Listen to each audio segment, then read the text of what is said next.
So today we will learn about helping verbs will and shall.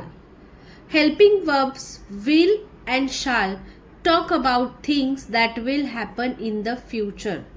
Okay, so will and shall कधी वापरतो आपण?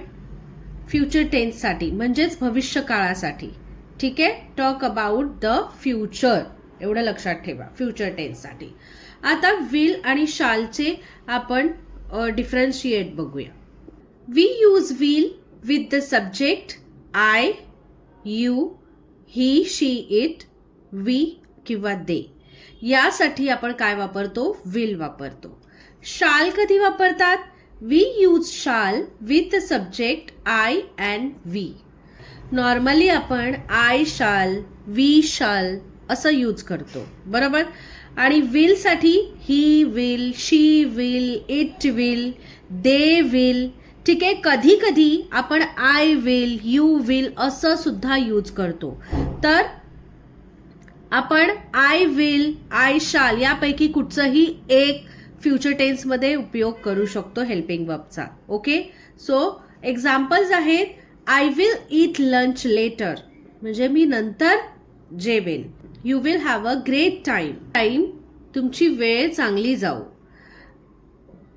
It will snow tomorrow, उद्या बर्फ पडेल. It will snow tomorrow.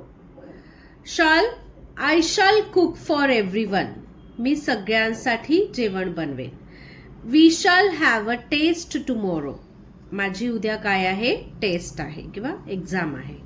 ठीक आहे, समजली विल आणि शालचं डिफरन्सिएशन्स. लक्षात ठेवा मंडळी, सेंटेन्स फॉर्मेशन जर हवं असेल आपल्याला विल अँड शालचं, subject plus helping verb plus base verb plus rest of the sentence, हा सेंटेन्स फॉर्म्युला लक्षात ठेवा. So he plus will plus walk, he will walk. ठीक आहे, तो चालेल. We plus shall plus walk, we shall walk, आम्ही चालू. ठीक आहे, तर हे त्याचे सेंटेन्स फॉर्मेशन आहे. So if using helping verbs will and shall help us to talk about the future. Understood? ठीक आहे, we will solve this worksheet. I dash bring my umbrella. So here the answer will be shall. I shall. Okay. Nantar next we dash go to the park. So we shall or we will. You can use both. She dash help her friend. So here she will. She will help her friend. They dash play saucer.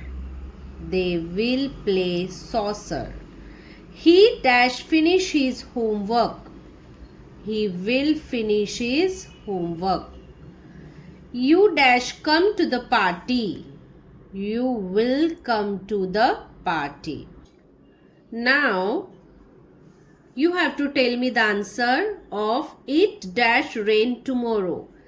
What will be the answer for this? You have to tell me the answer for it dash rain tomorrow. Answer comment मध्ये सांगायचं. See you in the next video. Bye bye.